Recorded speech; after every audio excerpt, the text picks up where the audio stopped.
وإياك والمعصية فإن بالمعصية حل سخط الله। হে হজবিডাঙ্গার লোক, আমাদের রোগের শেষ নাই। বিশ্বনবী বলছেন, উম্মত রে, মুআজ বিন জাবালকে সামনে রেখে নবীজি 10টা ওসিয়ত করেছেন। তার মধ্যে 6 নম্বরে নবীজি বলছেন, ওয়াইয়াকা ওয়াল মাসিয়া ফাইন্না বিল মাসিয়াতি হাল্লুন সাকাতুল্লাহ। পূর্ব দিকে কালো মেঘ উঠেছে, ঘন কালো মেঘ গর্জন দিছে, আর আমি মাইকে ডেকে বলছি, হজবিডাঙ্গার লোক, তোমাদের যত শুকাবার জিনিস বাইরে রেখেছো তুলে ঘরে ভরে নাও, নহলে বৃষ্টিতে সব ভিজে যাবে। যদি এটা বিশ্বাস না হয়, যখন মুষলধারা বৃষ্টি হবে সব ভিজে যাবে। নবীজি বলছেন, যখন তুমি কালো মেঘ দেখবে তখন তুমি তোমার মালকে গোটাবে, এটা হচ্ছে তোমার কাজ। তাই আল্লাহর নবী বলছেন, যখন রাজপথে প্রকাশ্য দিবালোকে সূর্যের আলোতে কাবিরা গুনাহ করবে মুসলমান, মুসলমান মদ খাবে, মুসলমান জুয়া খেলবে, মুসলমান চুরি ডাকাতি বেঈমানি লুচ্চা লাফাঙ্গারগিরি করবে, তখন আল্লাহ তাবারাক ওয়া তাআলা তাদের উপরে, তাদের যে বাদশা, তাদের যে মন্ত্রী, তাদেরকে তাদের মিজাজটা মুসলমানের বিপক্ষে করে দেবে। এক ধার থেকে তাদেরকে গণহারে মার আর পিটানি চলবে, পৃথিবীর কেউ রুখে দিতে পারবে না। আল্লাহর নবী বলছেন, মাস যখন তুমি রাজপথে দেখবে কাবিরা গুনাহ প্রকাশ্যে চলছে, তখন তুমি সাবধান হয়ে যাও, আল্লাহর গজব তোমার কাছে আসতে রয়েছে। ওয়াইয়াকা ওয়াল মাসিয়া ফাইন্না বিল মাসিয়াতি হাল্লুন সাকাতুল্লাহি। এমন একটা দিন আসবে, আল্লাহ রাসূল ওসিয়ত করলেন, আর আল্লাহ কি বললেন? বিসমিল্লাহির রহমানির রহিম। কুল ইন কানা আবাউকুম ওয়া আবনাউকুম ওয়া ইখওয়ানুকুম ওয়া আজওয়াজুকুম ওয়া আশীরাতুকুম ওয়া আমওয়ালুন ইকতারাফতুমুহা ওয়া তিজারাতুন তাখশাউনা কাসাদাহা ওয়া মাসাকিনু তারদাউনাহা আহাব্বা ইলাইকুম মিনাল্লাহি ওয়া রাসূলিহি ওয়া জিহাদিন ফি সাবিলিহি ফাতারাব্বাসু হাত্তা ইয়াতিয়াল্লাহু বিআমরিহি ওয়াল্লাহু লা ইয়াহদিল কওমাল ফাসিকিন।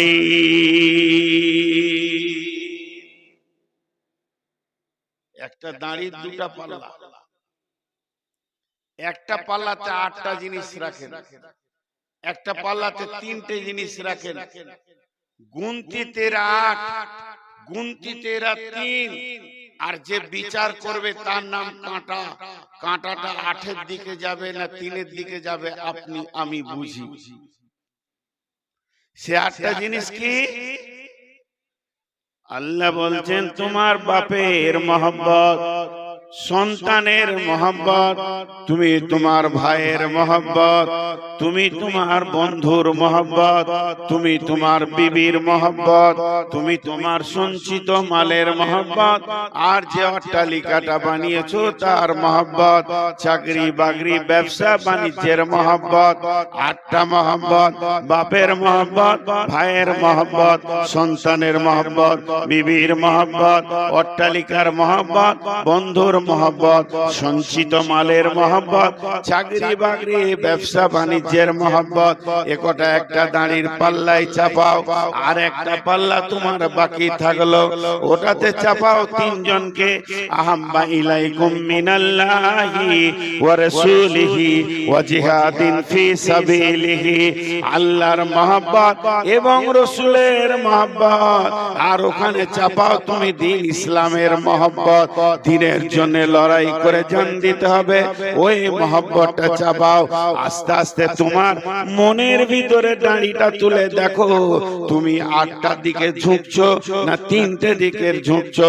তোমার ঝোঁক যদি 3টের দিকে থাকে তাহলে তুমি হলে মুসলমান, আর যদি তোমার 8টার দিকে ঝোঁক চলে যায় তুমি হচ্ছো ফাসিক। আল্লাহ এখানে একটা শব্দ ব্যবহার করেছেন, ফাতারাব্বাসু হাত্তা ইয়াতি আল্লাহু বিআমরিহি, অপেক্ষা করো অতক্ষণ পর্যন্ত যতক্ষণ আল্লাহর হুকুম না আসমান থেকে এসেছে। ফাতারাব্বাসু হাত্তা ইয়াতি আল্লাহু বিআমরিহি ওয়াল্লাহু লা ইয়াহদিল কওমাল ফাসিকিন, আল্লাহ ফাসিকদেরকে কোনদিন হেদায়েতের রাস্তা দেখাবেন না।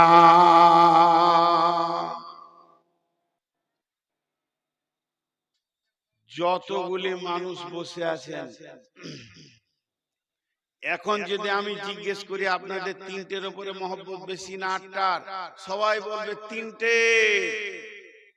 আল্লাহর উপরে মহব্বত বেশি, রসুলের উপরে মহব্বত বেশি, দিন ইসলামের উপরে মহব্বত বেশি। এইটা খালি মুখে বলবে, আর ভিতরে 8টার উপরে মহব্বত বেশি।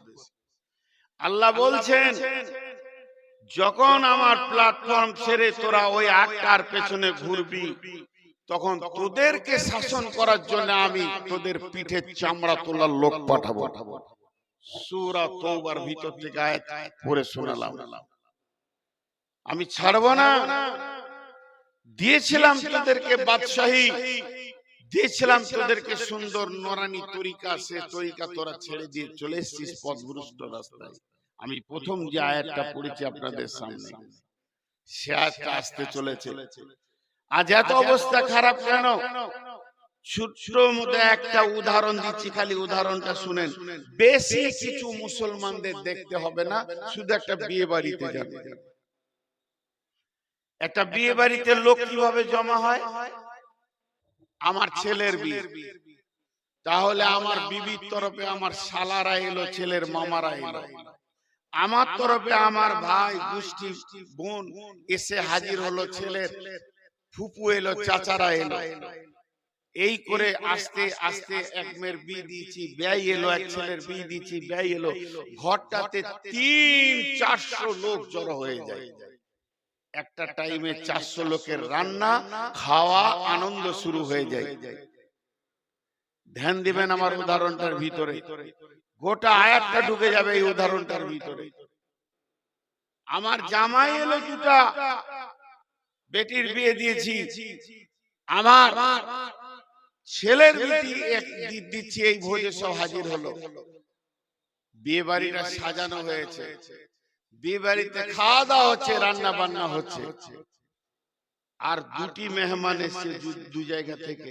হজবিডাঙ্গার মাদ্রাসার শিক্ষকদেরকে দাওয়াত করেছি, এগুলো আমার রসুলের তরফের মেহমান। সালাম বিবির তরফের মেহমান, বেটির তরফের মেহমান, ভাইয়ের তরফের মেহমান, আমার তরফের মেহমান। ঘরে 300 লোক হলো, মাত্র 5টা লোক এসেছে রসুলের তরফের মেহমান মাদ্রাসা থেকে। আর মসজিদের ইমামকে ডেকেছি, ও আমার আল্লাহর তরফের মেহমান।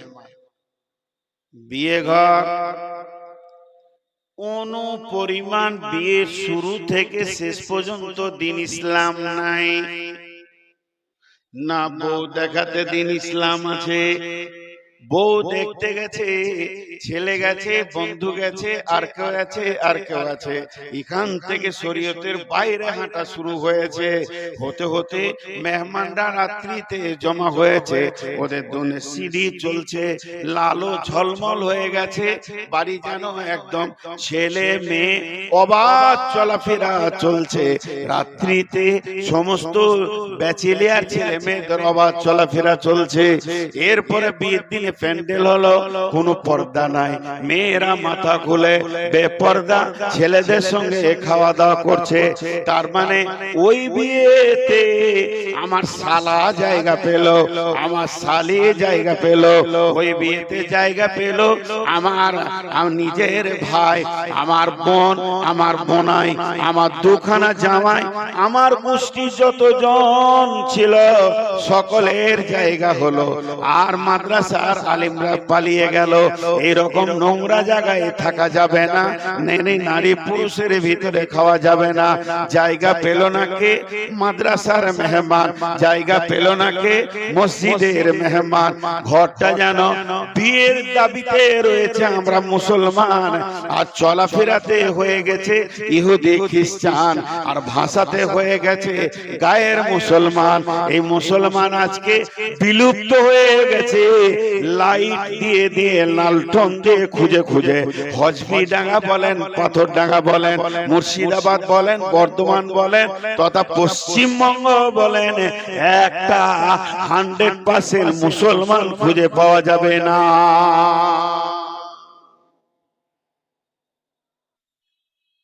ভোটার লিস্টে এতদিন আমাদের নাম ছিল মুসলমান, দিয়ে এখন সংশোধনীতে লেগেছে, আরএসএস নেমেছে বিজেপি কে দিয়ে দিয়ে আমাদেরকে করে দিয়েছে বিচারাধীনে, স্ট্যাম্প মেরে দিয়েছে।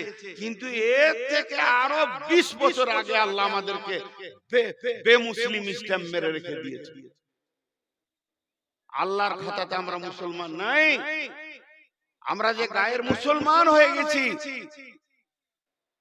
আমি যখন বাচ্চা মাদ্রাসায় 1-2 বছর পড়ি, তো আমার গ্রামে একটা কাগজ এসেছিল সৌদি থেকে, অত্র এলাকায় একটা ফতোয়া এসেছিল। ফতোয়াটা মসজিদে জুমার দিন দাঁড়িয়ে বলা হয়েছিল। তা আমি শুনেছি, আজও সেটা মনে আছে নকল। বলছে যদি কোনো মুসলমান, কোনো একটা মুসলমান ইসলামের বাইরে অন্য জাতির কোনো চাল চলনকে দেখে যদি বলে ওইটা ভালো, তোকে আবার নতুন করে কালেমা পড়তে হবে। আজকে বলেন আমরা কতটা আছি? বিশ্বনবী বলছেন, উম্মত, তোদেরকে আমি একটা জিনিস দিয়ে দিয়েছি রে উম্মত, আমি চলে গেছি, আমার কথাটা শোনো। এই হজবিডাঙ্গার মাটি থেকে জান্নাতুল ফেরদাউসের গেট পর্যন্ত আমি একটা তোদের রাস্তা করে দিছি।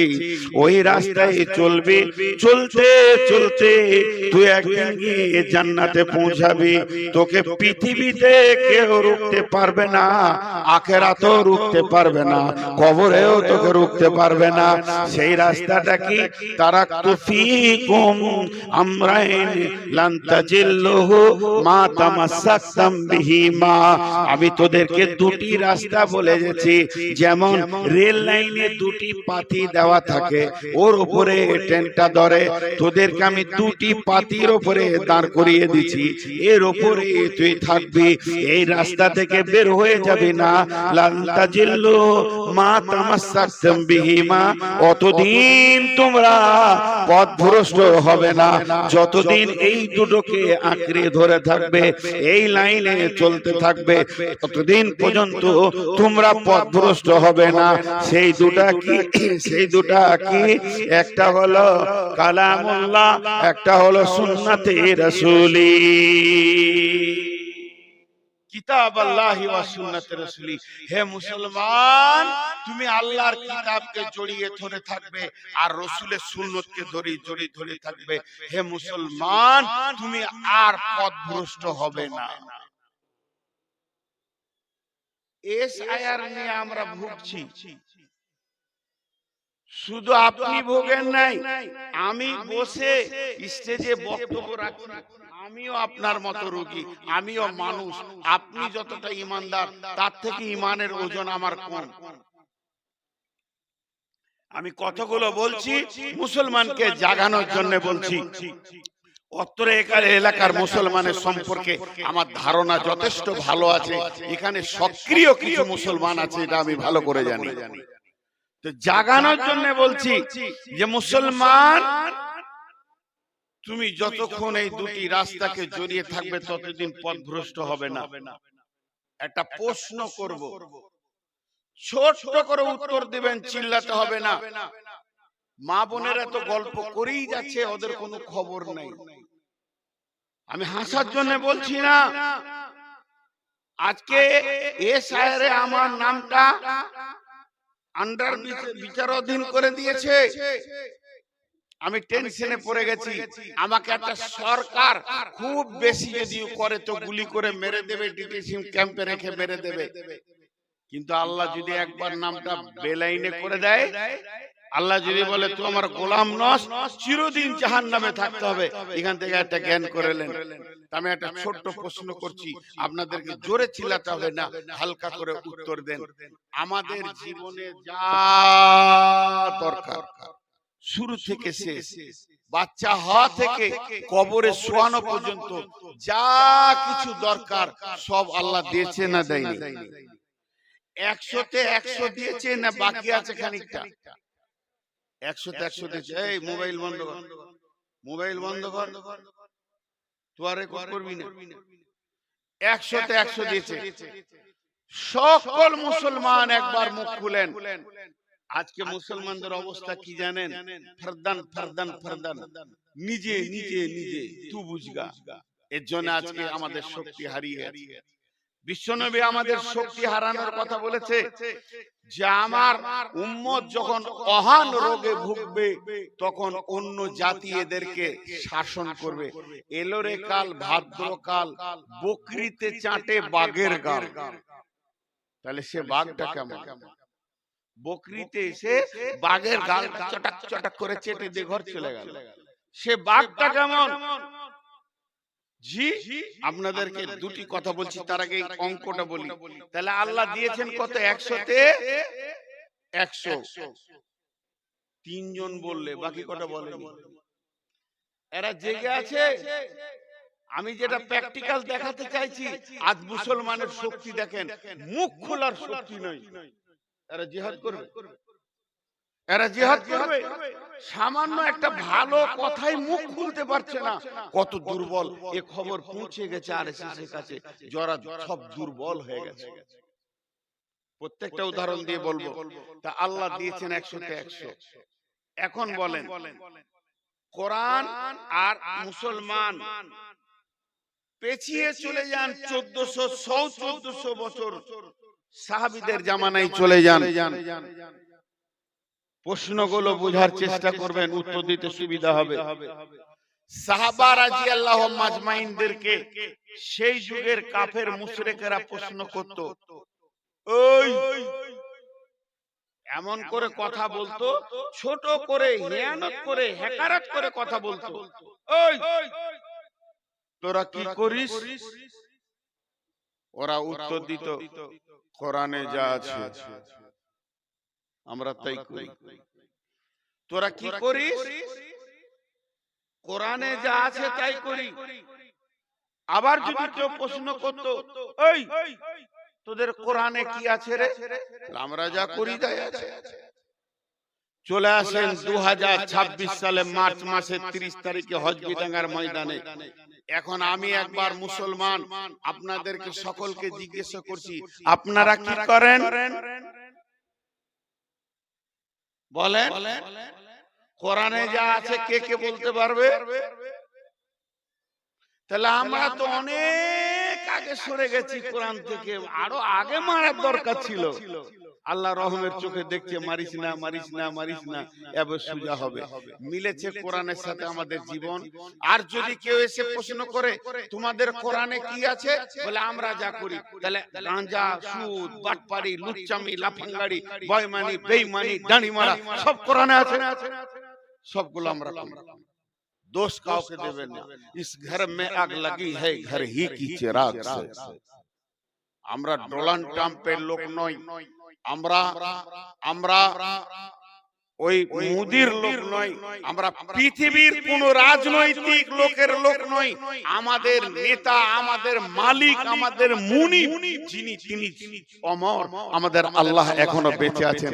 আর তার অনুসারী, তার বান্দা আজকে কুত্তার মতো মার খেছে। তাহলে কি আল্লাহ উপর থেকে ভূমিকা কি করছে? খালি টুকটুক করে দেখছে যদি কিন মারু। আর আল্লাহ এক চান্স ইচ্ছা করলে রাতই উল্টিয়ে দিতে পারে পৃথিবী। সেই আল্লাহ কি করছে? ভাইরা আমার, বিশ্ব নবীর আর একটা কথা লেন। আল্লাহ নবী বলছেন, লা তাতরুকান্না সালাতা মাকতুবাতান মুতাআম্মিদান ফাইন্না মান তারাকা সালাতা মাকতুবাতান মুতাআম্মিদান ফাকাদ বারিয়াত মিনহু জিম্মাতুল্লাহ। আরেকবার বলছি, নবীজি বলছেন, মাঝরে লা তুশরিক লা তাতরুকান্না সালাতা মাকতুবাতান মুতাআম্মিদান ফাইন্না মান তারাকা সালাতা মাকতুবাতান মুতাআম্মিদান ফাকাদ বারিয়াত মিনহু জিম্মাতুল্লাহ। নবীজি বলছেন, মা আমার উম্মতকে বলে দিও। আর হযরতে মাছ বর্ণনা করছেন, এখন আমাকে বলাচ্ছেন কে? আমার আল্লাহ। আমার জিহ্বা ব্যবহার করছেন কে? আল্লাহ। দেহটা নূর মুহাম্মদের, এটাও আল্লাহর গোলামের।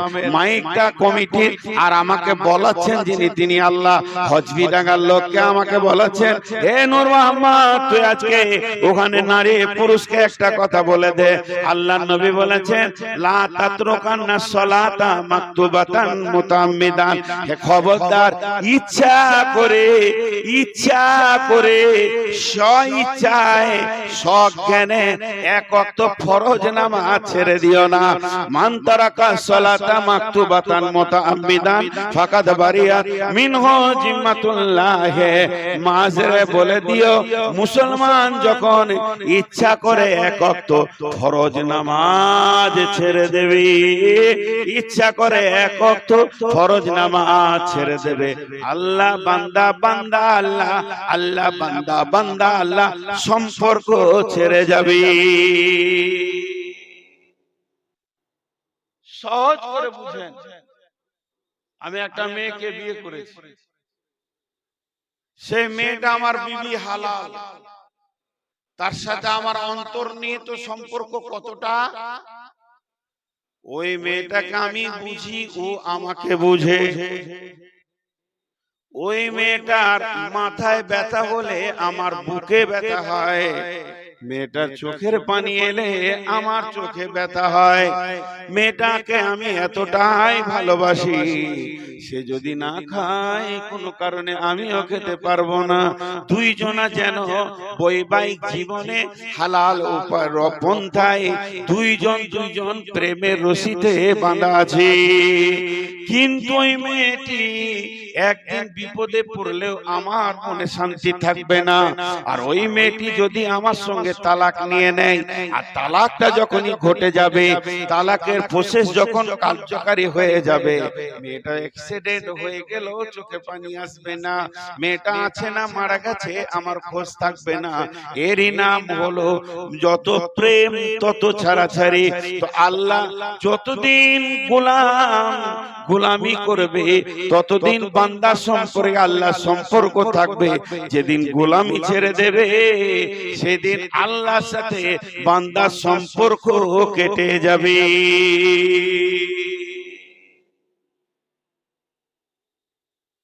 মুসলমানের এত মুখের জোর, খুতবা দিয়ে মসজিদ থেকে নামলে চারখানা প্রশ্ন মাথায় করবি,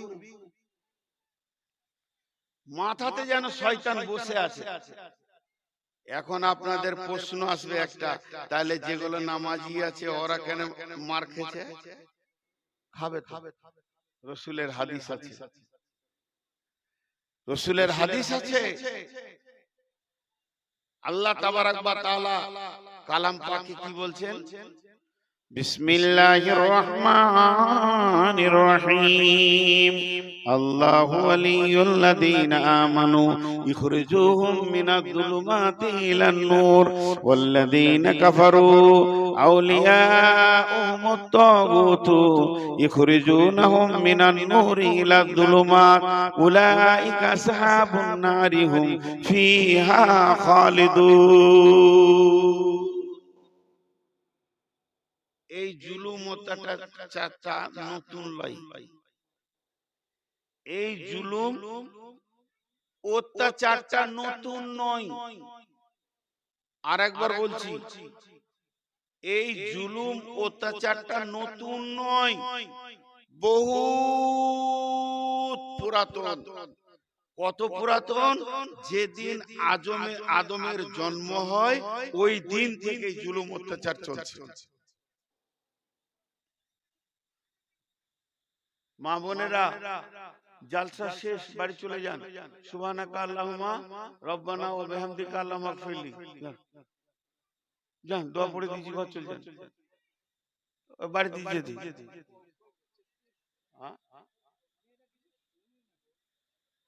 আজকে প্রথম নেই, এর আগে আবার আনলে শুনে না। মেয়েদের প্যান্ডেল করবেন না, ওরা আসবে আবার কাছেই দিয়েছে, মুখ বন্ধ আছে। দেশে কি চলছে কোনো খবর আছে? আর যত দামি বেগুন নিয়ে আসেন চারটা ফুটে দেখা, কুবুদ্ধি শেষ নেই। স্বামী জ্বলাইতে হয় খালি ওইটাই জানে, আর বাকি দেশের খবর জানে না।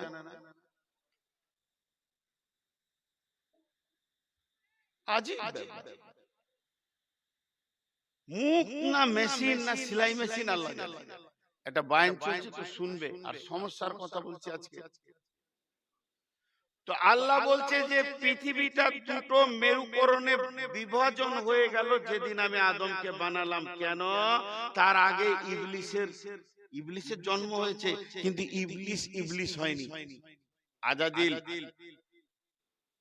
বহুত বড় আবেদ ছিল। একটা কিতাবে লিখেছে আদম আসার আগে 700 বছর জিনেরা দুনিয়া করেছে। তো এর ভিতরে জিনেদের অনেক নবী ছিল, তাদেরকে ওরা হত্যা করেছে।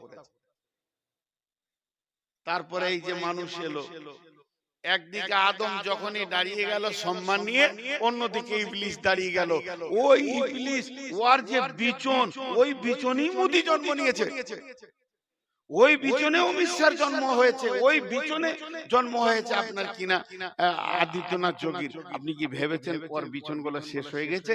কেউ স্প্রে করেছিল ইবলিসের বিচন শেষ হয়ে যাক? আছে, বেঁচেই আছে, তার বীজ আছে। আল্লাহ বলছেন সব কথা মূলে মেরে দিচ্ছেন। আল্লাহু ওয়ালিয়ুল্লাযীনা আমানু ইখরিজুহুম মিনাজ যুলুমাতি ইলান নূর ওয়াল্লাযীনা কাফারু আউলিয়াউহুমুত তাগুতু ইখরিজুনাহুম মিনান নূরি ইলাজ যুলুমাত উলাইকা আসহাবুন নারি হুম ফিহা খালিদুন। যারা আল্লাহর বন্ধু হবে, যারা আল্লাহকে আপন বানাবে, যারা আল্লাহর দ্বীনের সঙ্গে সম্পর্ক রাখবে, তারা অন্ধকারের ভিতর থেকে আলোর দিকে দৌড়ে আসবে, এসে তারা নুরানি তরিকাকে গ্রহণ করবে, নবীজির কাছ থেকে দ্বীনের আলো নেবে, আর ওই আলোতে চলে চলে তারা নিজের জীবনকে কামিয়াবি করবে। কিন্তু যারা কাফেরের সঙ্গে হাত মিলাবে, তাগুত শক্তির সঙ্গে হাত মিলাবে, শয়তানের সঙ্গে বন্ধুত্ব করবে, তারা আলো পেয়ে আলো থেকে বেরিয়ে গিয়ে অন্ধকারকে গ্রহণ করে নেবে। আর যারা এইটা গ্রহণ করবে তারা চিরদিন জাহান্নামের আগুনে ঢুকে থাকবে, ওখানেই তাদেরকে এর মাসুল দিতে হবে। আল্লাহ তাবারাক ওয়া তাআলা ওই কথাটাই সূরা বাকারায় বললেন, আল্লাহু ওয়ালিয়ুল্লাযীনা আমানু ইখরিজুহুম মিনাজ যুলুমাতি ইলান নূর। ঈমানদারেরা যারা আল্লাহর সঙ্গে আপোস করেছে তারা অন্ধকার থেকে এসে আলোকে গ্রহণ করেছে। আলো বলতে এই আলোটা অন্য আলো নয়, এই যে আলোটা দেখাচ্ছি এই আলোটাকে গ্রহণ করেছে। আর যারা বেঈমান কাফেরের সঙ্গে শয়তানের সঙ্গে হাত মিলিয়েছে, আপোস করেছে, তারা এই রকম দ্বীনি নূরানি তরিকাকে ছেড়ে দিয়ে নিমজ্জিত অন্ধকারের দিকে দৌড়েছে।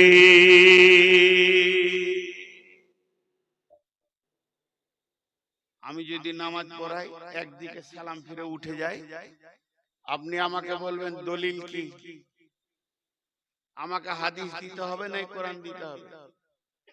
আমি যদি উজু করি দুবার করে করি, তিনবার করে না করি, আপনি আমাকে প্রশ্ন করবেন দলিল কি?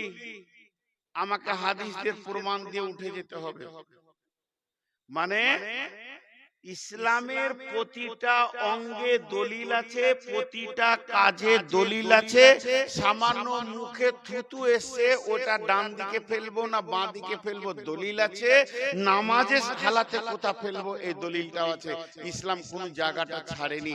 আপনি পেশাব পায়খানা যাবেন, কোন হাতটা ব্যবহার করবেন, কোন পা আগে ঢুকবে কোন পা আগে বের হবে, এরও দলিল আছে। ইসলাম কাউকে ছাড়েনি। এবার আপনার বিয়ে ঘরে সিডি চলছে আর মাথা খুলে ব্যাচেলিয়ার মেয়ে ঘুরছে ফিরছে, যদি গার্জেনকে বলা হয় এগুলো কেন করছেন গো, শরীয়তে যে নাই, বললে হবে একটু যুগের সঙ্গে চলতে হবে, একটু যুগের সঙ্গে চলতে হবে। এইটা একটা দলিল। এই দলিলটা এত ভালো দলিল, সমস্ত নাজায়েজ জায়েজ হয়ে যায়। যুগের সঙ্গে চলতে হবে। ওকে কে চলতে বলেছিল? আল্লাহ বলছে চলতে হবে তো চলগা। একটা সত্য কথা জবান দিয়ে বলবেন, খুশি হব, আল্লাহ খুশি হবে যে আমার বান্দা সত্য কথা বলেছে। কোন একটা গায়ের মুসলিম হিন্দু ছেলে ধরেন ওর চাল চলনটা মুসলমানের মতো, উঠা বসা, কাউকে দেখা হলে সালাম দিয়ে দেয়। আমি হয়তো ওইখানে মোড়ে দাঁড়িয়ে এসে বলছে মৌলভী সাহেব আসসালামু আলাইকুম, আমি চিনতে পারি নাই, আমি বললাম ওয়ালাইকুম সালাম। কিছুক্ষণ পর একজন বলছে হিন্দু ছেলে, খুব ভালো ছেলে, মাঝে মাঝে জুমার দিনও মসজিদ ঢুকে যায়, লে মজা। আবার ঈদের দিনে চলে আসে, খায় দায় ঘুরে মুসলিম ছেলেদের সঙ্গে থাকে। এখন আপনার মনটা কি বলবে? ঠিক করে বলো, ওই ছেলেটার প্রতি আপনার মনটা কি বলবে? বলবে যে একদম 70% এইদিকে চলে এসছে, আর একটু মেহনত করলেই হয়ে যাবে। কথা ঠিক না ভুল? ঠিক করে বলেন, কথা ঠিক না ভুল? আজকের মুসলমানরা 95% ওইদিকে চলে গেছে, তাহলে ওদের মনটা কি বলবে? কাটা ঝটকা মারা, হারাম হালাল নাই, মদ ডান হাত বাঁ হাত নাই, কাকা দিদিমা পেশি পেশো সব মুসলমানরা গ্রহণ করে নিয়েছে। তাহলে একটা হিন্দু ছেলে যখন দেখবে তো কি বলবে? এরা 95% চলে এসেছে, আর একবার খালি চেপে ধুমকি মার ঢুকে যাবে। কেন বন্ধুরে আমার? তাহলে শুনে নেন, যখন গুলিবাতির রোম পারস্য বৃহত্তর সম্রাট বাদশাহ হেরাকেল একটা মাথা নিশাখোরের মতো ছিল। ওই বাদশাটা বেঈমান বাদশা ছিল। ওই বাদশার কাজ ছিল কি, কেউ যদি ওকে ফিস করে বলে দিত আপনার থেকে এই এলাকায় একটা বড় মাস্তান আছে, তোকে মেরে পিটে হত্যা করে শেষ করে দিয়ে ওই এলাকাটা দখল করত। আবার যদি বলে দিত তোমার এই পাশে একটা বড় মাস্তান ডন ঘুরছে, তুমি ওকে পারবে না, মার ওকে মার, পিটেলে এলাকাকে দখল করে নিয়ে এই দখল করতে করতে করতে করতে বৃহত্তর একটা দেশের মালিক ছিল। বাদশাটার নাম হেরাকেল। আর ওই জন্য কোরআনে একটা সূরা এসেছে গুলিবাতির রোম, রোম বিজয়ী। সেটা কত বড় বাদশা ছিল শুনেলেন? তার রাজ্য সাম্রাজ্য ছিল কয়েকটা ভারতবর্ষের সমান। সে একাই হুঙ্কারে চালাতো। এরপরে গোয়েন্দা মারফতে ওই বেঈমানের কাছে খবর চলে গেল, ও বাদশা হেরাকেল, তুমি কি খবর শুনেছো? বলে কি? বলে তোমার পাশে দেশে সৌদি আরব, সৌদি আরবের ভিতরে মক্কায় ছিল, বর্তমানে মদিনায় চলে গেছে। একটা নেতা এসেছে, নেতাটার নাম মোহাম্মদ, ওকে কেউ লড়াইয়ে পারছে না, তাহলে কি করা যাবে? বাদশাহ হেগাল বলছে চলো ওকেও পিটা। তার মোহাম্মদকে এবার মারবো সাল্লাল্লাহু। এবারে নিশা উঠে গেল, নিশাখোর যেমন খবর শুনলি নিশা উঠে, ওর নিশা উঠে গেল, নবী মুহাম্মদ সাল্লাল্লাহু আলাইহি সাল্লামকে মারবো। এদিকে রেডি হচ্ছে, সাজো সৈন্য সাজো। কেউ কেউ বলছে পারবি না, বিরাট শক্তি ওর কাছে, যে যায় সে হেরে যায়। বাদশা হেরাক্লিস বলছে এক চুটকিতে নিয়ে নেব, ছোট্ট পর একটা দেশ নিয়ে বসেছে, একটা চুটকি মারবে নিয়ে নেব।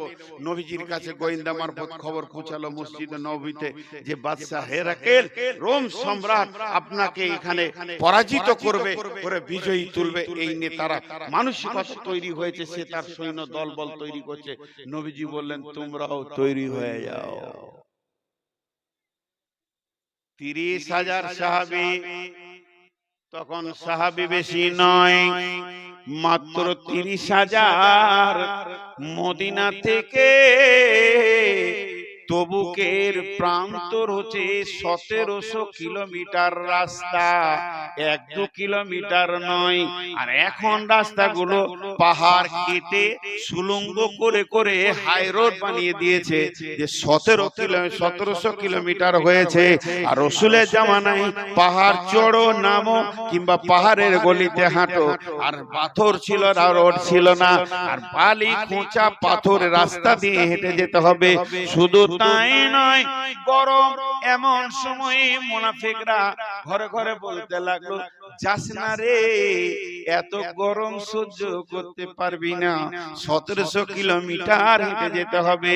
আল্লাহ বললেন হে নবী তুমি বলে দাও, এর থেকে জাহান্নামের আগুন আরো বেশি গরম, থাকবি না চলবি। দেখ এই 1700 কিলোমিটার হেঁটে গেলেন কয়জন সাহাবী? মাত্র 30,000।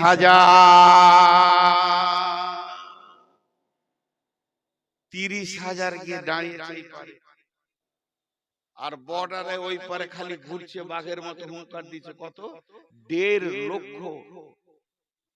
1.5 লক্ষ, 1,50,000। 30,000 বাদ দেন, তাহলে আছে কত? 1,20,000, ওদের বেশি। বাদশাহ মুছে হাত দিচ্ছে, একবার দিব ঝাঁপ তো বাঘে যেমন ছাগল তুলে লাই 30,000 শেষ করে দিব। বিশ্বনবী একটু, যতই নবী তাও মানুষ, মানসিক ভাবে চিন্তা করছে কি করা যাবে, কি যে হবে রিজাল্ট। আল্লাহর কাছে দোয়া তো করছেনই, আর আল্লাহ দোয়া কবুল করবেন। এইরকম একটা ময়দানে উনি টেনশন করছেন। হযরতে উমর চেহারার দিকে তাকিয়ে বুঝতে পেরে গেছে, মনে হয় যেন রাসূলুল্লাহ সাল্লাল্লাহু আলাইহি ওয়াসাল্লাম চিন্তা করছেন। তো হযরতে উমর রাসূলুল্লাহ সাল্লাল্লাহু আলাইহি ওয়াসাল্লামের মানসিকতাটা আপে বাড়ানোর জন্য কি বলছে জানেন?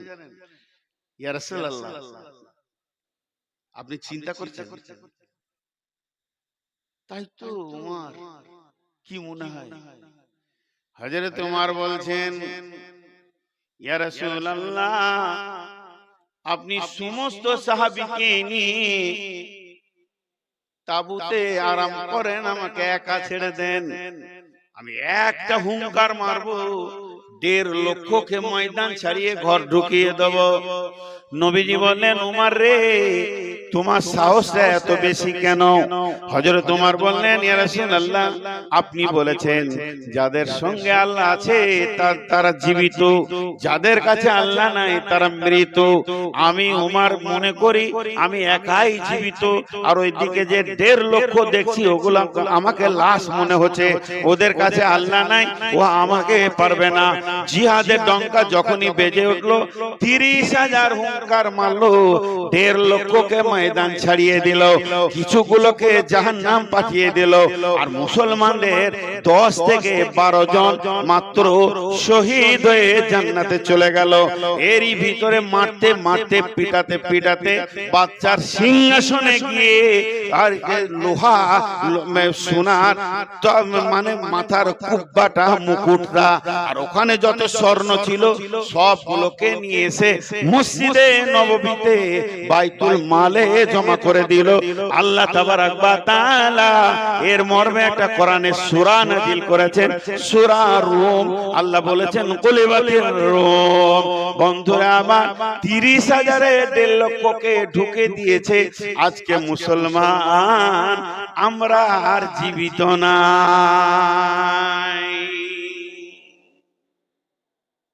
এখানে যতগুলো মুসলমান বেঁচে আছি, বসে আছি, একজন উঠে দাঁড়িয়ে বলতে পারবেন যে আমি আমার ব্যবহারে আমার আল্লাহ 100% রাজি আছে, আমি যা বলবো তাই হবে, আমার আল্লাহ আমার দোয়া কবুল করবে?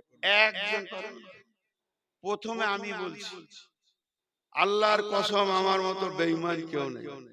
এখন মরলে আল্লাহ আমাকে পিটাতে পিটাতে শেষ করবে, তারপরে তো আমার দোয়া কবুল হওয়া দূরের কথা। আমি মুনাফিকি হালাতে আপনাদের সামনে কথা বলছি। 100% ঈমান থাকবে, রাতে দোয়া করব, সকালে কবুল হবে নাই, শেষ হয়ে গেছে।